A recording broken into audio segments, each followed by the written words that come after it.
बारिश का महीना शुरू हो चुका था। आसमान में घने बादल छाए रहते, कभी हल्की तो कभी तेज बारिश हो जाती। गांव के लोग बहुत परेशान थे। इसी गांव में भूषण अपनी पत्नी कंचन और छोटी बेटी के साथ रहता था। भूषण ने इस बार खेत में गोभी की फसल लगाई थी। वह रोज आसमान की ओर देखकर बादलों का हाल समझने की कोशिश करता। अरे भूषण भाई, मौसम के हालात तो बड़े खराब लग रहे हैं। सुना है आज रात से बारिश और भी तेज होने की संभावना है। ऐसे में हम अपनी फसल कैसे बचा पाएंगे? यही तो मेरे भी समझ में नहीं आ रहा राजेश। अगर बारिश थोड़ी भी तेज हो गई तो हमारी सारी मेहनत पानी में बह जाएगी। हाँ भाई, दिन रात खेत में खून पसीना एक करके सब्जी तैयार की, और अब ये बादल सब कुछ चौपट करने पर तुले हुए हैं। देखो, हमने जो मेड़ बनाई थी वो थोड़ी मजबूत है। अगर पानी का बहाव ज्यादा नहीं हुआ तो शायद फसल बच जाए। उम्मीद तो यही है, मगर मौसम का भरोसा नहीं। अगर कहीं रात को पानी चढ़ गया तो? चलो भाई, जैसा भी होगा देखा जाएगा। मेहनत की है तो भगवान भी मदद करे। भूषण खेत पर से अपने घर आ जाता है। कंचन, बारिश का मौसम शुरू हो चुका है। मेरी समझ में नहीं आ रहा कि हमारी ये सारी गोभी बच पाएगी कि नहीं। पोषण, तुम एक काम करो, अपनी गोभी को बेचने की सोचो। अगर खेत में ही खराब हो गई तो सब बेकार हो जाएगा। लेकिन कंचन, इतनी ढेर सारी गोभी कैसे बिकेगी? हम सिर्फ गोभी नहीं बेचेंगे, गोभी के पराठे बेचेंगे। जो भी खाएगा उंभिया चाटता रह जाएगा। बारिश के मौसम में गर्मा गर्म पराठों की मांग और बढ़ जाएगी। बात तो तुम ठीक कह रही हो, मगर इतना बड़ा ठेला लगाना, पराठे बनाना और लोगों को बुलाना, ये सब कैसे होगा? अगर हम मेहनत और जज्बे के साथ काम करेंगे तो जरूर सब बिक जाएगा। तुम ठेला संभालना, मैं पराठे बनाऊंगी, बच्चे भी मदद करेंगे। ठीक है कंचन, फिर हम कल से ही ठेला लगाएंगे। चाहे जितनी भी मेहनत करनी पड़े, अपनी फसल को यूं ही खराब नहीं होने देंगे। अगले ही दिन से भूषण गोभी के पराठे बेचना शुरू कर देता है। अरे भूषण भाई, ये क्या, खेत खलियान छोड़कर यहाँ गोभी के पराठे बेचना शुरू कर दिया? अरे हाँ भाई, बारिश कभी भी शुरू हो सकती है। अगर मेरी गोभी खराब हो गई तो मैं तो बर्बाद हो जाऊंगा ना। इसलिए सोचा, क्यों ना गोभी को यूं ही सड़ने देने के बजाय इसे पराठों में बदल कर बेचूं। नया काम है, लेकिन मेहनत रंग लाएगी। बहुत ही बढ़िया सोच है भूषण भाई। ऐसा जुगाड़ हर किसी के बस की बात नहीं। अच्छा, एक प्लेट जरा मुझे भी लगा दो, मैं भी तो देखूं तुम्हारे पराठों का चक्कर क्या है। लो भाई, गर्मा गर्म परोठा तैयार है। ऊपर से मक्खन भी लगा देता हूँ, स्वाद दोगुना हो जाएगा। राजेश पराठा तोड़कर जैसे ही खाता है, उसके चेहरे पर चमक आ जाती है। अरे वाह भूषण भाई, ये तो कमाल के बने हैं। बाहर से कुरकुरे, अंदर से नरम, और गोभी का स्वाद तो लाजवाब है। हाँ भाई, कंचन ने मसाले बिल्कुल सही बनाए हैं। लोग बार बार आ रहे हैं, कह रहे हैं ऐसे पराठे तो पहले कभी नहीं खाए। भूषण के बराबर में भी एक समोसे का ठेला था। भूषण के गोभी पराठे काफी ज्यादा फेमस हो रहे थे, जिसकी वजह से उसके समोसे बिकना बिल्कुल खत्म हो चुके थे। समोसे का ठेला वाला सीधा सेठ जी के पास जाता है। सेठ जी, अब तो आप ही मेरी मदद कर सकते हैं। मैं तो आपको हर महीने हफ्ता देता हूँ। अरे पंकज, कभी तुझे कोई तकलीफ हुई है क्या? मैंने हमेशा तेरा काम संभाला। सेठ जी, आज तक तो नहीं हुई, लेकिन अब हो गई है। जहाँ आपकी जमीन पर मेरा ठेला लगता है, वहाँ एक भूषण नाम का आदमी आकर गोभी के पराठे बेचने लगा है। उसके आने से मेरी समोसे की बिक्री पूरी तरह ठप हो गई है। कोई मेरे इलाके में आकर तेरी कमाई बंद कर रहा है? ये तो हद हो गई। हाँ सेठ जी, अगर ऐसे ही चलता रहा तो मुझे ठेला समेटना पड़ेगा। तू चिंता मत कर, कल ही जाकर उस भूषण को वहां से हटाता हूं। देखना, दोबारा नाम भी नहीं लेगा वहां आने का। अगले ही दिन सेठ भूषण के ठेले पर जाता है। अरे सेठ जी, आइए, आपको भी गोभी की सब्जी लगवानी है क्या? बैठिए, आज मेरे हाथ के पराठे चखिए। नहीं रे भूषण, खाने का मन नहीं है। सुन ले, कल से यहाँ अपना ठेला नहीं लगाएगा। लेकिन क्यों सेठ जी, मैंने आपका क्या बिगाड़ा है? मैं तो बस मेहनत करके अपने परिवार का पेट पाल रहा हूँ। भूषण, ज्यादा सवाल मत कर। तू यहाँ पर बैठकर पराठे बेचेगा तो बाकी ठेले वाले भूखों मरेंगे। और ये जगह, ये मेरी जमीन है। सेठ जी, ये तो बाजार की जगह है, यहाँ हर कोई मेहनत कर सकता है।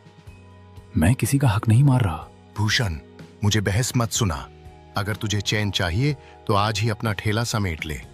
कल अगर यहाँ दिखा तो अच्छा नहीं होगा। भूषण थैला लेकर अपने घर आ जाता है। क्या हुआ भूषण, आज तो तुम काफी जल्दी आ गए। लगता है गोभी के परांठे तो झटपट बिक गए होंगे। नहीं कंचन, आज कोई परांठे नहीं बिके। बेचने का मौका। क्यों, क्या हुआ? सेठ जी आ गए थे, उन्होंने मुझे वहां से भगा दिया।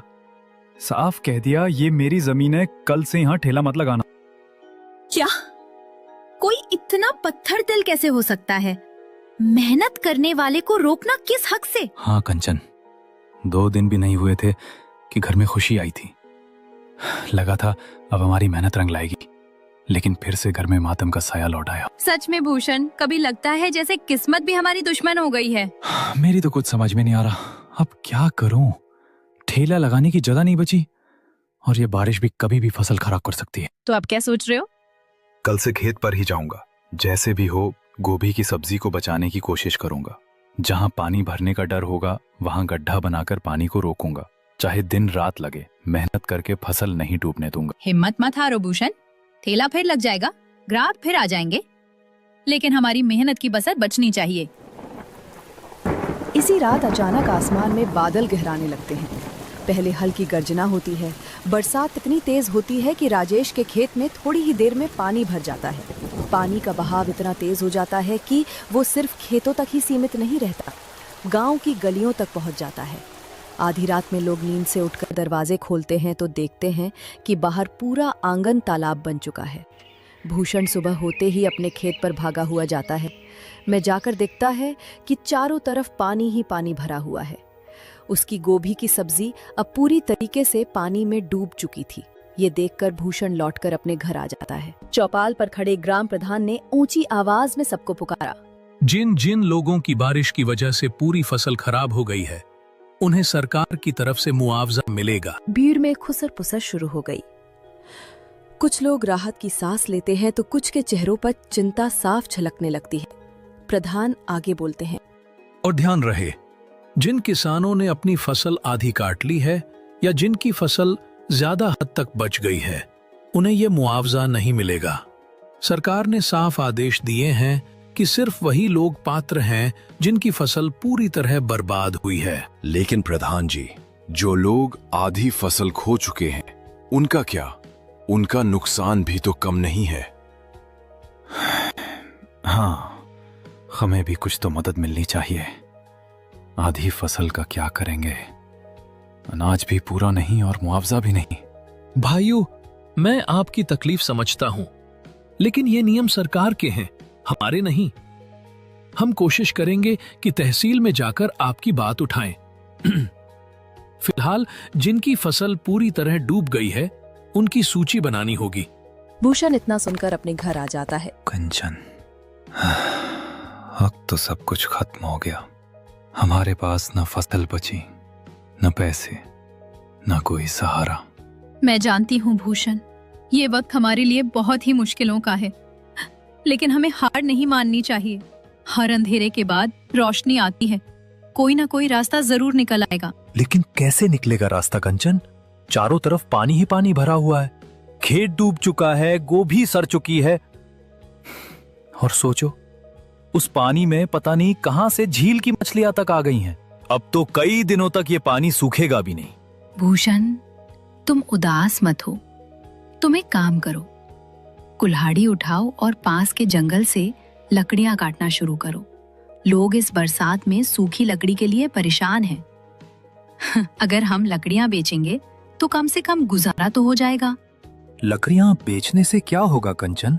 क्या उससे घर का खर्चा चल पाएगा? हाँ भूषण, आजकल बारिश में जलावन की लकड़ियों की बहुत ज्यादा जरूरत है। गांव के लोग, ढाबे वाले सब इसे खरीदेंगे। भले कम कमाई हो, लेकिन कम से कम 2 वक्त का खाना तो मिल जाएगा। तुम ठीक कह रहे हो कंचन। अब खेती की फसल बची नहीं तो मेहनत के और रास्ते खोजने ही पड़ेंगे। लकड़ियां बेचने से शायद थोड़ा सहारा मिल सके। हाँ भूषण, मेहनत करने वाला कभी भूखा नहीं मरता। हमें बस हिम्मत नहीं हारनी है। तुम लकड़ी काटना शुरू करो, मैं घर का बाकी काम संभालूंगी। और देखना, धीरे धीरे हम इस मुश्किल समय से भी निकल जाएंगे। भूषण सुबह होते ही लकड़ियों काटने चला जाता है। भूषण जैसे ही लकड़ियों काटना शुरू करता है, उसके हाथ से कुल्हाड़ी छूकर सीधा पानी में गिर जाती है। भूषण ये देखकर पानी के धोरे जाकर रोने लगता है। पर वाले खाने को भी नहीं था। जैसे तैसे ये कुल्हाड़ी घर में रखी हुई थी। इस लकड़ियों काट कर अपना गुजारा करता। तूने इसको भी छीन लिया। अब मैं कहां से अपना गुजारा करूंगा? मेरी तो कुछ भी समझ में नहीं आ रहा। तभी पानी की लहरें हिलने लगती हैं और एक तेज प्रकाश के बीच पानी से एक देवता प्रकट होते हैं। इंसान, तू यहाँ खड़ा होकर क्यों रो रहा है? क्या बात है? इंसान, तू यहाँ खड़ा होकर क्यों रो रहा है? क्या बात है? हे पानी के देवता, मेरी कुल्हाड़ी पानी में गिर गई है। यही मेरे घर का सहारा थी। अब मैं लकड़ी कैसे काटूंगा और अपने परिवार का पेट कैसे भरूंगा? देवता मुस्कुराते हैं और पानी में फिर से गोता लगाते हैं। थोड़ी देर बाद हाथ में चमचमाती सोने की कुल्हाड़ी लेकर बाहर आते हैं। इंसान, क्या यह तुम्हारी कुल्हाड़ी है? नहीं नहीं मालिक, ये मेरी कुल्हाड़ी नहीं है। मेरी कुल्हाड़ी तो साधारण लोहे की है। देवता फिर से पानी में गोता लगाते हैं और इस बार चांदी की कुल्हाड़ी लेकर बाहर आते हैं। तो क्या ये तुम्हारी कुल्हाड़ी है? नहीं देवता, ये भी मेरी नहीं है। मेरी तो पुरानी जंग लगी हुई लोहे की कुल्हाड़ी थी। देवता तीसरी बार पानी में गोता लगाते हैं और भूषण की वही पुरानी कुल्हाड़ी लेकर बाहर आते हैं। इंसान, क्या ये वही कुल्हाड़ी है जिसकी तुम तलाश कर रहे? हाँ हाँ देवता, यही मेरी कुल्हाड़ी है। आपका बहुत बहुत धन्यवाद। आपने मेरी मेहनत का साधन लौटा दिया। देवता भूषण की सच्चाई और ईमानदारी से प्रसन्न होकर मुस्कुराते हैं। भूषण, तू बहुत सीधा और सच्चा इंसान है। आज के जमाने में ईमानदारी दुर्लभ है। इसलिए मैं तुझे इनाम देना चाहता हूँ। देवता सोने की कुल्हाड़ी, चांदी की कुल्हाड़ी और उसकी पुरानी लोहे की कुल्हाड़ी तीनों उसे सौंप देते हैं। हे देवता, मैं तो केवल अपनी कुल्हाड़ी ही मांग रहा था, लेकिन आपने तो मुझे 3 दे दी। हाँ हाँ हाँ, आपका ये उपकार मैं कभी नहीं भूलूंगा। जा भूषण, ये तेरे मेहनत के दिन हैं। इसे सही काम में लगाना और कभी लालच मत करना। अरे कंचन, ये सोचो हमारे साथ चमत्कार हो गया। पानी के देवता प्रकट हुए और मेरी ईमानदारी देखकर उन्होंने मुझे इनाम दिया। उन्होंने मुझे मेरी पुरानी कुल्हाड़ी के साथ ये सोने और चांदी की कुल्हाड़ी भी दे दी। सचमुच भूषण, ये तो बहुत बड़ी बात है। अब तो हमारे ऊपर किसी का कोई दबाव नहीं रहेगा। सेठ जी भी अब हमें डराकर हटा नहीं पाएंगे। हाँ कंचन, तुम बिल्कुल सही कह रही हो। इन कुल्हाड़ियों को बेचकर हम अपना गुजारा आराम से कर सकते हैं। घर की टूटी हुई छत भी सही करवा लेंगे और बच्चों के लिए भी अच्छे कपड़े ला पाएंगे। और सुनो, अब हमें किसी के आगे हाथ फैलाने की जरूरत नहीं रहेगी। अपनी मेहनत से और इस वरदान से हम फिर से खेती शुरू कर सकते हैं। हाँ कंचन, अब मैं अपनी जमीन लेकर फिर से उसी पर खेती करूंगा। चाहे बारिश हो या आंधी, हम अपना खेत संभालेंगे।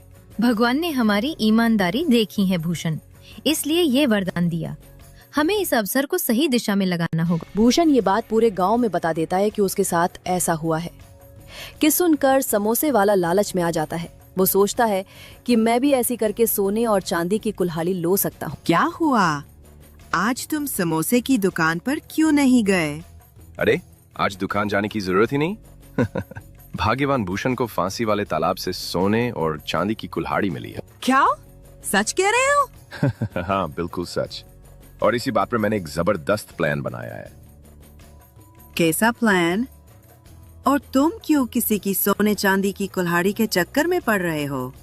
अरे तुम चुप रहो। सोने और चांदी की कुल्हाड़ी बेचकर हम बहुत जल्दी मालदार हो सकते हैं। लेकिन हमें किसी का सामान लेने की जरूरत ही क्या है? मेहनत करके भी तो कमा सकते हैं। मेहनत? अरे जब किसी के हाथ से खजाना खुद चल के आ रहा है तो मेहनत करने की क्या जरूरत है? लेकिन ये चोरी है। अगर भूषण को पता चल गया तो? अरे उसे क्या पता चलेगा? जब पानी का देवता हमें भी कुल्हाड़ी देगा तो वो हमारी ही होगी। जैसा भूषण ने किया था, समोसे वाला भी ऐसे ही करता है। वो जानबूझकर अपनी कुल्हाड़ी पानी में कुछ देता है। तभी वहाँ पर पानी का देवता आ जाता है। अरे इंसान, तुम यहाँ नदी किनारे क्यों रो रहे हो? क्या बात है? हे पानी के देवता, मेरी कुल्हाड़ी इस गहरे पानी में गिर गई है। बिना कुल्हाड़ी के मैं लकड़ी नहीं काट सकता। और बिना लकड़ी काटे मेरा घर कैसे चलेगा। चिंता मत करो, मैं देखता हूँ। फिर पानी का देवता गहराई में डूब गए। कुछ देर बाद वे पानी से बाहर आए और उनके हाथ में चमचमाती सोने की कुल्हाड़ी थी। इंसान, ये सोने की कुल्हाड़ी क्या तुम्हारी है? आदमी ने उसे देखा और उसकी आंखें लालच से चमक उठी। मनी मन सोचा, वाह, अगर ये सोने की कुल्हाड़ी मिल गई तो मैं तो राजा बन जाऊंगा। भूषण की तरह सीधा साधा बनने से क्या फायदा, यहाँ तो मौका ही सोने का है। हाँ हाँ देवता, यही तो मेरी कुल्हाड़ी है, यही मेरी है, जल्दी से मुझे दे दो। क्या तुम सच कह रहे हो? ध्यान से देख लो, ये साधारण लकड़ी काटने वाली कुल्हाड़ी नहीं है, ये सोने की बनी है। देवता जी, यही मेरी कुल्हाड़ी है, मैं सौगंध खाता हूँ। झूठे इंसान, तुम लालच में अंधे हो गए हो। ये कुल्हाड़ी तुम्हारी नहीं है। तुम भूषण जैसे ईमानदार नहीं बल्कि लालची और दुष्ट हो। नहीं देवता जी, मैं तो बस तुम्हें न सोने की कुल्हाड़ी मिलेगी, न चांदी की, और न ही तुम्हारी पुरानी कुल्हाड़ी। जो लालच में अंधा हो जाए वो किसी वस्तु का अधिकारी नहीं होता। इतना कहकर देवता तेज लहर के साथ पानी के अंदर। सेठ जी, अच्छा हुआ मैं बच गया, वरना तो पानी का देवता मुझे मार ही देता। अरे तुझे कोई काम ठीक से होता भी है क्या? मैंने तुझे पहले ही समझाया था, लालच बिल्कुल भी मत करना। लेकिन तू तो लालच का पुतला ही रहेगा। सेठ जी, क्या करो, जैसे ही पानी के देवता ने मुझे सोने की कुल्हाड़ी दिखाई, मेरा मन डगमगा गया। मैंने तुरंत कह दिया, हाँ हाँ, यही मेरी कुल्हाड़ी है। और फिर पानी के देवता की आंखें लाल हो गईं। उसने कहा, तुम लालची और झूठे हो, तुम्हें कोई इनाम नहीं मिलेगा। इतना सुनते ही मैं डर के मारे भागा और पीछे मुड़कर भी नहीं देखा। मूर्ख, मैंने तुझे बार बार कहा था कि सच बोलना, वरना अनर्थ होगा। तेरा लालच तुझे कहीं का नहीं छोड़ेगा। सेठ जी, मैं तो सोच रहा था बस कुल्हाड़ी हाथ लगे और हमारा काम बन जाए, लेकिन देवता ने तो मुझे धमका दिया कि अगर दोबारा यहाँ दिखा तो पानी के अंदर खींच ले जाएगा। तू चिंता मत कर, अब मैं खुद जाऊंगा उस तालाब के पास। मैं देखता हूँ कि पानी का देवता मुझे क्या देता है। सेठ अपनी पुरानी कुल्हाड़ी तालाब में फेंकता है। पानी में हलचल होती है और पानी का देवता प्रकट होता है। इंसान, कौन हो तुम? इस शांत तालाब में क्यों खलल डाल रहे हो? सिंह देवता, मैं तो एक गरीब लकड़हारा हूँ। मेरी कुल्हाड़ी गलती से पानी में गिर गई है, कृपया उसे निकाल दो, आपकी बड़ी कृपा होगी। ठीक है, मैं लाता हूँ। देवता पानी में जाकर लोहे की कुल्हाड़ी लेकर आता है। क्या ये तुम्हारी कुल्हाड़ी है? नहीं नहीं देवता, मेरी कुल्हाड़ी ये नहीं है। देवता फिर पानी में जाता है और चांदी की कुल्हाड़ी लाकर दिखाता है। इंसान, क्या ये तुम्हारी कुल्हाड़ी है? हाँ हाँ देवता, यही तो मेरी कुल्हाड़ी है, इसे जल्दी से दे दो, यही मेरा रोजगार है। झूठ बोलते हो, तुम्हारे हाथ में तो लोहे की कुल्हाड़ी थी और अब इसे अपनी बता कर लेना चाहते हो। नहीं देवता, आप गलत समझ रहे हैं, मैं तो बस।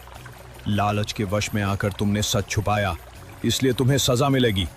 देवता पानी में से सोने की कुल्हाड़ी भी निकालता है, पर देने के बजाय तीनों कुल्हाड़ियां गायब कर देता है। लालच का यही अंजाम है। एक्सहेल शिप, अब जाओ और सबक सीखो। तालाब का पानी जोर से उछलता है। सेठ पीछे गिर जाता है।